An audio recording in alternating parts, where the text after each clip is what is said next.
When a particle is gently placed on a rough plane inclined at an angle of 30 degrees to the horizontal, it is at the point of slipping down a line of greater slope of the plane. When a horizontal force of magnitude 4√3 newtons is acting on the same particle on the same inclined plane as shown on the figure above, the particle is accelerating up with constant acceleration 0.2 meters per second squared. Determine the mass of the particle. So initially it looks like this, that there is a particle and there is no this force. So let's consider forces. It's the gravitational force, it's mg, m is unknown. Normal reaction as usual, perpendicular to the plane, 30 degrees, and it is at the point of slipping down, so it tries to move down, and the frictional force opposes it, so frictional is up. And as usual, the second Newton's law, and we consider in components, so in projection, let x be parallel to the slope and y perpendicular. So in projection on x-axis, component of mg, it's mg times sine of 30, and minus mu frictional, and we know that frictional is mu n, so minus mu n is equal to 0. And you can see that it's clear that component of mg parallel to the slope is just balanced by the frictional force, so that it is not moving. And in projection on the y-axis, it looks like normal reaction minus mg cosine of 30 is equal to 0. And hence, substituting for n, we get mg sine of 30 minus mu mg cosine of 30.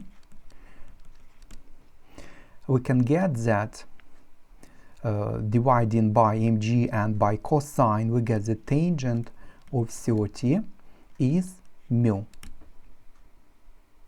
And ymg sine is component parallel to the slope, and cosine perpendicular. It's because if we consider such a right angle triangle, we need this leg, and hypotenuse is mg, this angle is 30, and this is a right angle, another right angle triangle, so that it's 90 minus 30, so it's again 30 degrees. So it hypotenuse mg, opposite required, so mg times sine in components on or in projection on y-axis, we need this, and this is adjacent leg, so it's hypotenuse times cosine.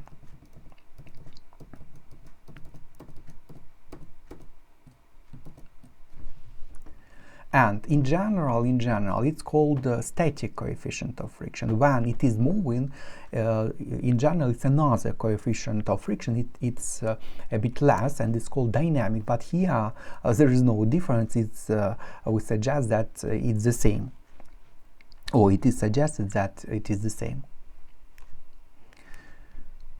And definitely, tangent can be calculated, and tangent, it's what?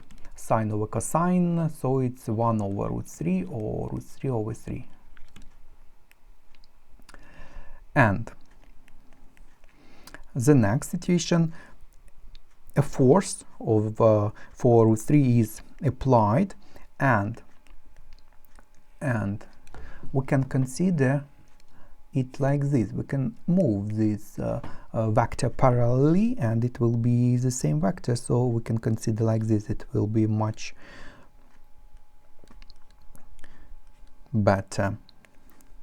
So 30, and again mg downwards, and the same particle, so same mg, normal reaction, it's another, let it be r, it's of another magnitude, this force of magnitude 4 root 3, and it is moving upwards with acceleration, so acceleration upwards, and there will be frictional in opposite direction, so downwards, and it's mu r.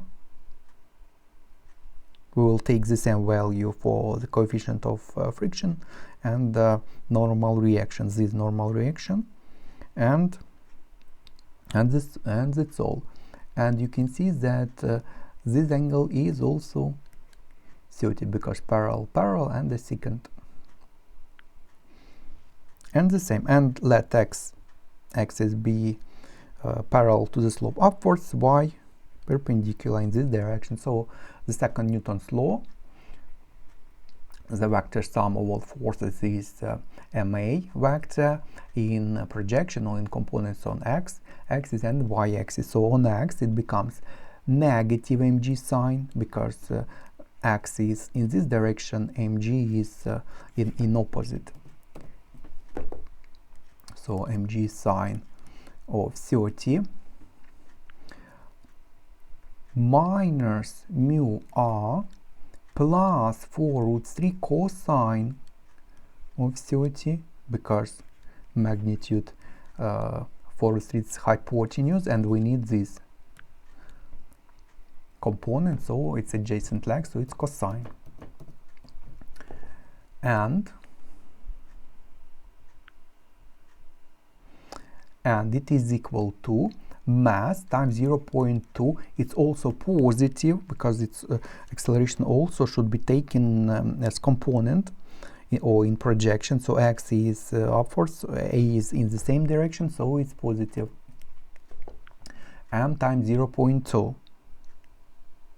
And in projection on y-axis it's r minus mg cosine as usual, and additionally it's what, minus 4√3 times sine of 30, and is equal to 0 because acceleration is perpendicular to y-axis, so its component is 0. And we need m, so we substitute expression for r into the first from the second, and using the obtained result for the coefficient of friction, and we get the next, that minus mg sine of 30 minus mu, and mu is just tangent of 30 or √3/3. Let's substitute √3/3 times r, and r is mg cosine plus 4√3 times sine of 30. It's from this. And plus 4√3 cosine of 30 is 0.2 m.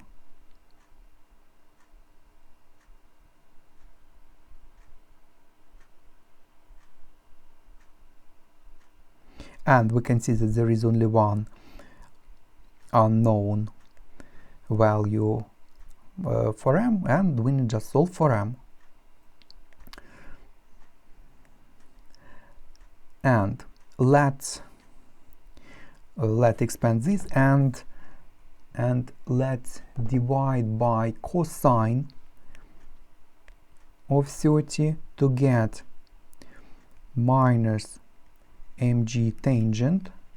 It's not necessary actually, or we can substitute values, half for sine and √3/2 for cosine, minus √3/3 mg, and nothing because we divide by cosine, and minus, it becomes √3 times √3/3, and 3 cancels, and just 4, so minus 4 tangent because sine over cosine, plus 4√3 is 0.2 m over cosine,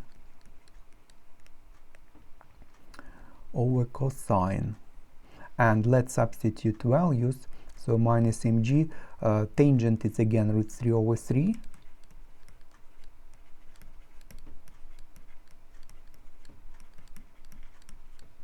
and cosine of 30, it's what? It's root 3 over 2 in the denominator, so it becomes like this, and we can multiply by root 3 to get what? 0.4 over 3 root 3 m.